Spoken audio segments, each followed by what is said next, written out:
femme, si elle n'est pas belle, à quoi elle sert? Dans l'art, il est quand même difficile de trouver la représentation d'une femme laide, sans qu'elle soit synonyme de caricature grotesque ou de folie. Au Moyen-Âge ou chez Bosch, la laideur est synonyme de démence, et la folle n'a jamais les traits d'Aphrodite. Qu'il s'agisse d'une princesse, d'une reine ou de Vénus elle-même, ces femmes sont le reflet de la notion de beauté de leur temps. Teint clair pour les dames à la cour de Louis XIV, à une époque où avoir un teint foncé, un teint hâlé était synonyme de pauvreté, de travail dans les champs, et ainsi d'une classe sociale inférieure. Le nez aquilin, le nez marqué comme celui-là, était synonyme de noblesse. Et les lèvres fines et rosées étaient vraiment le nec plus ultra à l'époque.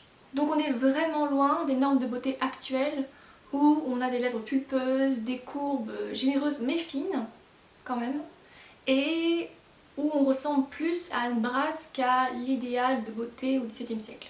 Mais si la notion de beauté est personnelle, et les critères de beauté changeant, une idée universelle de la beauté existe bel et bien. Visage symétrique, une peau sans acné et une certaine harmonie physique. Ainsi, si le nez aquilin, donc un nez avec une petite bosse, est adoré à une époque, il est considéré comme laid et difforme dans une autre. Et là justement, on voit la représentation par l'art de ces critères de beauté féminin dans les films Disney.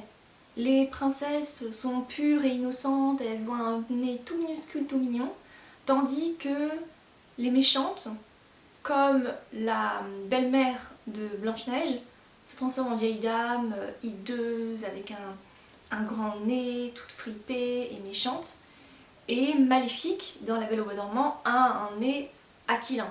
Les méchantes ne peuvent pas avoir un joli petit nez de princesse, c'est pas possible, c'est pas logique, selon ces films-là. Mais même si les parents peuvent arbitrer la naissance d'un complexe chez une jeune fille, par exemple sur son nez, c'est quand même très difficile de ne pas être influencé par les représentations qu'on en voit dans l'art et ici, dans notre époque actuelle, dans les films, dans les séries.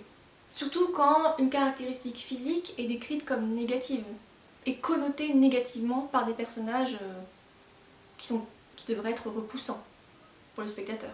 Par exemple, si les corps féminins droits aux hanches vraiment étroites des années folles après la Première Guerre mondiale sont mis en avant, sont vus comme le pinacle de la beauté, les femmes portent des robes droites pour cacher justement leur taille et créer une silhouette vraiment en H.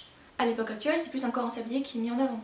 Et les femmes qui ne répondent pas à ce nouveau critère sont un peu mises de côté et ne peuvent pas être vues comme le summum de la beauté.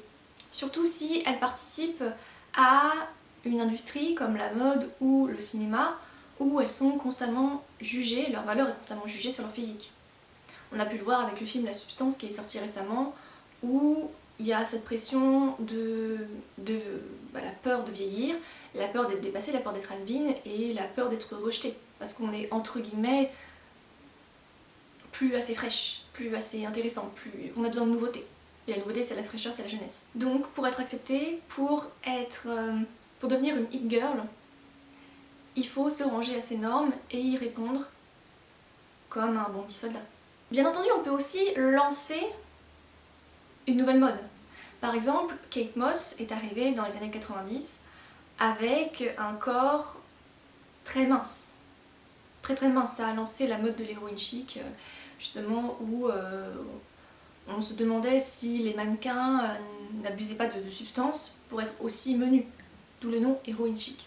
Et elle est arrivée à une époque où il y avait les supermodèles comme Cindy Crawford, Claudia Schiffer qui était très grande, qui avait, disons, un peu plus de forme qu'elle aussi, et ça a lancé une nouvelle mode. Cara Delevingne aussi, quand elle est arrivée au tout début des années 2010, c'est là où elle a vraiment explosé, elle est devenue hit girl, elle a lancé la mode des sourcils très épais.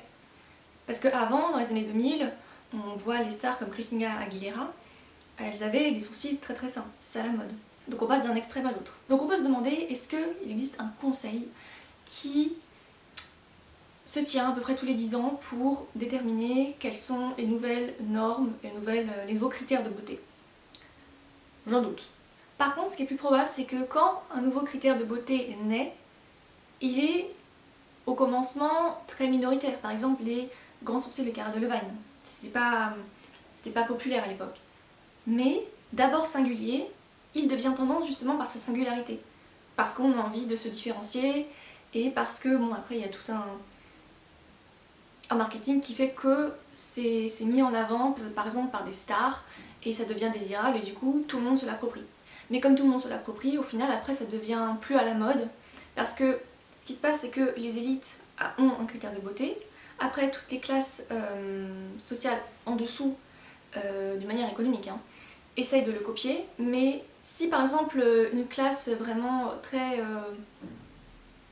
populaire, entre guillemets, adopte ce critère-là, les classes, les élites en fait ne voudront pas l'avoir parce que c'est connoté justement à des gens qui ont moins de ressources qu'eux. Du coup ils créent un nouveau type de critère de beauté, enfin en tout cas par exemple une nouvelle mode, un nouveau sac, un nouveau vêtement à porter, et ça devient la mode et ainsi de suite, ça fait un petit nivellement. Donc c'est constamment l'envie pour les élites de se différencier, mais comme les élites inspirent toutes les autres classes sociales, forcément voilà, il faut constamment créer des nouveaux types de styles. On l'a vu par exemple avec les sacs Birkin ou les sacs Kelly en fait, qui il y a 20 ans, 10 ans étaient quand même très à la mode. C'était... le sac Kelly par exemple était porté par Grace Kelly, d'où il tient son nom, voilà, la princesse Grace Kelly. C'était vu quand même comme quelque chose d'assez élégant, d'assez difficile à avoir. Maintenant, avec les réseaux sociaux, pas dans la vraie vie, mais en tout cas dans les réseaux sociaux, on a l'impression que c'est quelque chose qui est beaucoup plus atteignable, beaucoup plus facile. Et les gens qui l'obtiennent parfois ne sont pas des gens qui... comment dire, c'est pas les mêmes personnes que Grace Kelly. Ils ont, disons, peut-être une image un petit peu plus sulfureuse, et du coup, ça rend l'objet moins désirable pour les gens qui sont beaucoup moins sulfureux. Après, il y a quand même des critères de beauté qui restent, qui ne changent pas. Par exemple, la minceur. Même si on a eu toute cette vague dans les années 2010 avec les BBL, donc les augmentations justement du postérieur, qui étaient très à la mode, le corps slim thick, donc fin mais pulpeux des Kardashians, où on a une taille très fine mais une forte poitrine et des fesses bien proéminentes. Être mince a toujours été un symbole, le symbole d'un statut quand même assez élevé. Il n'y a qu'à voir par exemple dans les films de Batman, quand Bruce Wayne est vu avec des femmes, c'est avec des femmes minces. Et quand on voit par exemple les athlètes, ils sont toujours avec des femmes minces aussi.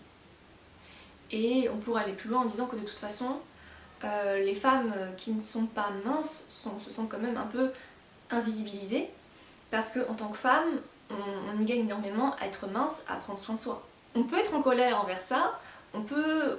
Effectivement, chacun mérite le respect, qu'importe son poids, mais force est de constater qu'en tant que femme, on a beaucoup à y gagner à perdre du poids. C'est comme ça.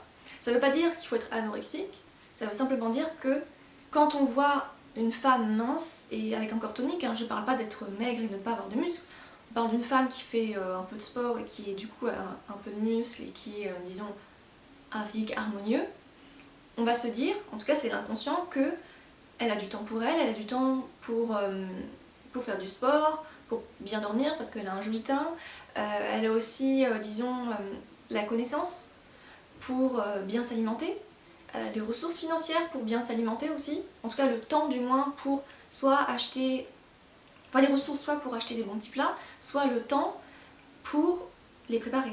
Et justement quand on parle de femmes trophées, très souvent quand on voit les femmes d'acteurs ou d'athlètes, ce sont des femmes minces aussi, parce que aussi cette notion de regardez j'ai réussi, voilà j'ai une femme mince, blonde, parce qu'ils aiment bien ça aux États-Unis.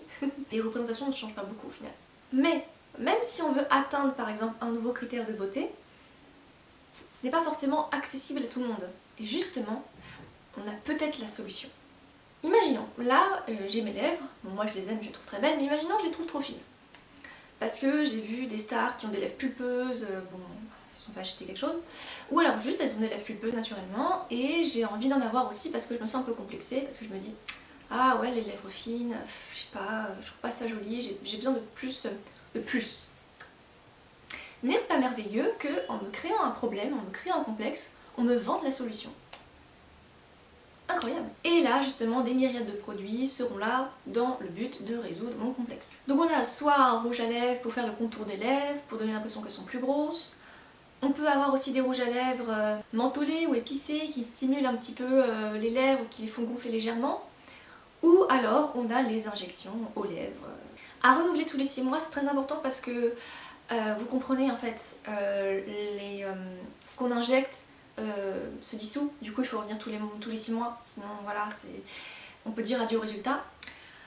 Sauf que c'est pas vrai, en fait les injections migrent, les injections restent, c'était pas du botox, le botox effectivement ça se dissout, mais les injections d'acide hyaluronique restent.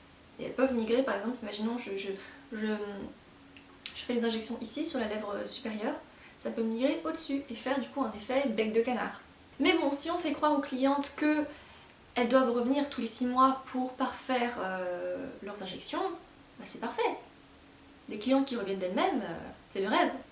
Mais ainsi, est-ce que l'art crée de nouveaux critères de beauté ou est-ce qu'il en est simplement le reflet, le témoin? Et par art, je parle de toutes les formes d'art, mais en fait toute forme de représentation que le grand public va voir. Donc là, c'est film, cinéma, même réseaux sociaux. Mais du coup, qu'est-ce qui arrive quand la représentation de la femme ne correspond pas à cet idéal? On va parler tableau et on va parler du Déjeuner sur l'herbe de Manet. Alors, ce qui choque le plus, on est au 19e siècle, hein, d'accord?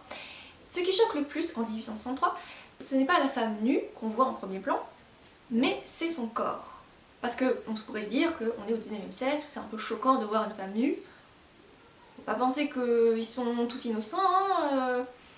Pour une femme nue, ça ne les choque pas, hein. Surtout que bon, la majorité des hommes mariés à l'époque trompaient leurs femmes, parfois avec des prostituées, donc c'est pas ça qui va le choquer, mais peu importe, c'est autre chose, c'est un autre sujet. Ce qui choque, c'est la femme nue. Mais pas parce qu'elle est nue, parce qu'elle ne ressemble pas à l'idéal que ces hommes s'en font. En fait, ce qui gêne, c'est déjà qu'elle nous regarde avec aplomb, comme l'air de dire « je sais que vous me regardez, et moi aussi je vous regarde ». Mais ce qui gêne d'autant plus les gens qui voient ce tableau, notamment les hommes, c'est le réalisme de son corps. Corps d'une femme ordinaire. Elle a le corps d'une femme qui pourrait être une vendeuse dans le magasin où on va, elle pourrait être la prostituée que certains de ces messieurs voient, elle pourrait être la bourgeoise avec qui on prend son thé. Parce que oui, mais pourquoi qu'a fait Manet? Pourquoi peindre le corps d'une femme qui n'est pas parfaite? Pourquoi passer autant de temps pour peindre une femme au corps classique? Et justement, c'est très intéressant parce que à cette même année, à ce même moment, en 1863, Cabanel triomphe avec son tableau La naissance de Vénus. Mais disons qu'elle a une position déjà très... comment dire? Pas très pratique. Vraiment, c'est comme ça. Et en fait, c'est une position, je dirais, type Instagram, c'est-à-dire qu'elle n'est pas agréable, elle n'est pas naturelle, mais on l'a fait parce que ça donne les meilleurs angles. Déjà, les seins sont parfaits, ils sont, comment dire, ils défient toute gravité, la peau est diaphane, vraiment blanche, blanche, blanche, ce qui est l'idéal à l'époque. Elle est comme lasse, elle oppose aucune résistance, elle se laisse regarder, mais est-ce qu'elle sait au moins qu'elle est regardée? Et justement, la femme du tableau de Manet, elle, sait qu'elle est regardée. Et ça la dérange pas. Elle nous défie du regard. Et ça nous mettrait presque mal à l'aise, en tout cas, qu'elle nous regarde comme ça. Parce qu'elle voit qu'on regarde sa nudité. Là où la Vénus de Cabanel est la proie du regard lancinant des gens qui projettent ses fantasmes sur elle, sur son corps nu. Et étrangement, le tableau de Manet est rejeté par le salon. Alors qu'est-ce que c'est le salon? C'est une grande et prestigieuse manifestation artistique aux artistes originellement agréés par l'Académie royale de peinture et de sculpture, puis par l'Académie des beaux-arts. Cabanel est exposé, bien sûr. Napoléon III, l'empereur à l'époque, a un énorme coup de cœur pour le tableau et il l'achète. Tandis que Manet, lui, fait partie du salon des refusés. C'est le tableau en fait des marginaux, des gens dont les tableaux n'ont pas été jugés dignes d'apparaître dans le salon. Et donc ils ont très peu de chances d'avoir le soutien financier de l'empereur. Parce qu'en fait à l'époque, les peintres gagnaient de l'argent avec les commandes. Et du coup le salon c'était une belle exposition justement de son travail. Donc à moins d'être né dans une famille riche, et encore les peintres souvent viennent de familles aisées qui leur permettent justement d'apprendre déjà la technique et de s'adonner à ce passe-temps, ce plaisir. Là, effectivement, c'est pas la meilleure manière de gagner de l'argent quand on ne répond pas aux critères de beauté.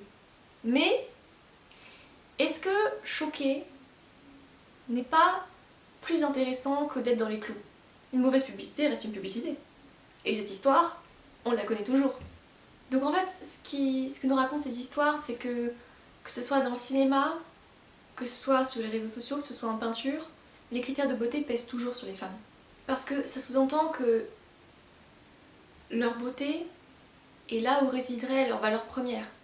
Par exemple, dans la série Peaky Blinders, il y a un extrait où John Shelby, donc le frère de Thomas Shelby, est contraint d'être marié et ça l'agace, il voulait pas, il était pas au courant qu'il allait à son mariage, mais il est soulagé quand il voit que son épouse est jolie.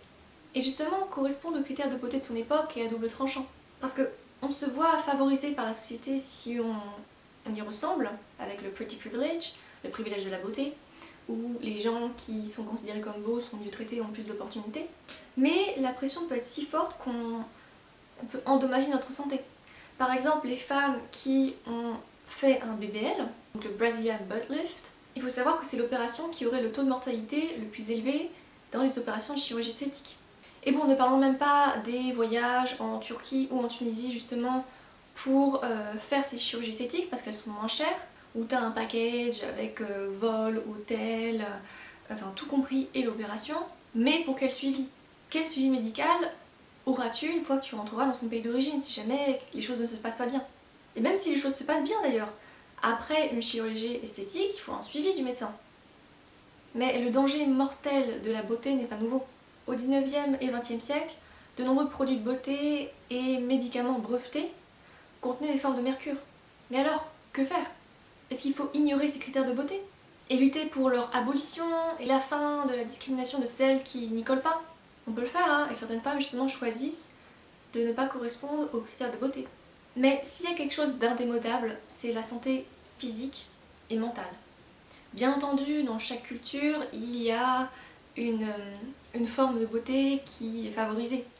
Que ce soit la forme du nez, si les pommettes sont hautes, la forme de la mâchoire, le teint de la peau, le type de corps, le type de cheveux. Et là je parle que de physique parce que c'est la vidéo, mais aussi une personnalité ou une manière de vivre ou des valeurs. Mais une alimentation saine, un sommeil suffisant, un mode de vie équilibré, avec le moins de stress possible et des soins de beauté adaptés suffisent. Bon, bien sûr sans excès, on n'a pas besoin de 50 crèmes hein, pour prendre soin de soi. Ça c'est plus... les influenceurs qui en ont 50, c'est parce qu'ils les ont reçus et qu'ils en font la promotion, mais personne n'en utilise autant. Moi j'ai un nettoyant visage, une lotion pour parfaire mon nettoyage et une crème, et ça suffit. Et enfin, dans le développement des réseaux sociaux, là où il y a plein de vidéos très bien hein, qui nous disent comment glow up, etc., comment être jolie. En fait on oublie une chose fondamentale, c'est que on ne peut pas plaire à tout le monde et on ne le devrait pas. Chaque société, chaque civilisation va mettre sur un piédestal une caractéristique physique, que ce soit la couleur des yeux, le type de cheveux, la couleur de la peau. Mais sacrifier sa santé au nom de la beauté, c'est risquer sa vie en oubliant ce qui nous rend fondamentalement heureux. Et ça, ce sont les véritables relations sociales fortes et profondes dans la vraie vie. Et elles ne se nouent qu'avec le temps, et ne durent non pas grâce à la beauté de nos traits, mais à celle de notre cœur. Voilà, c'est la fin de cette vidéo, j'espère qu'elle t'a plu, j'espère qu'elle t'a instruite. J'espère qu'elle t'a fait du bien aussi. Moi je voulais vraiment faire une vidéo sur les critères de beauté dans l'art et leur représentation. Parce que je pense pas qu'il faut non plus les diaboliser, parce que voilà, c'est comme ça, on peut pas, il y en aura toujours, on peut pas y faire grand chose. Mais on peut aussi prendre du recul sur le sujet, voir comment cette mécanique fonctionne et prendre le meilleur. Je veux dire, si en tant que femme par exemple, on peut se faciliter la vie en étant mince, pourquoi ne pas le faire? Surtout si on a les capacités pour y arriver. De toute façon déjà niveau santé ce sera mieux. Et puis déjà la vie est déjà assez compliquée quand on est une femme. Alors si on peut justement, en mangeant mieux, en faisant un peu d'exercice et en prenant soin de soi, on peut avoir moins de choses à penser, pourquoi pas le faire? En tout cas j'espère que tu as passé un bon moment et que tu as aimé que une femme ressemblant à l'épouse d'un sénateur américain te fasse cette vidéo. Non mais attends, elle est mignonne ma tenue quand même. On dirait clairement oui que mon mari là a été élu sénateur américain. Voilà, c'est bon. C'était Melisa, merci d'avoir regardé et je te dis à bientôt. Bye!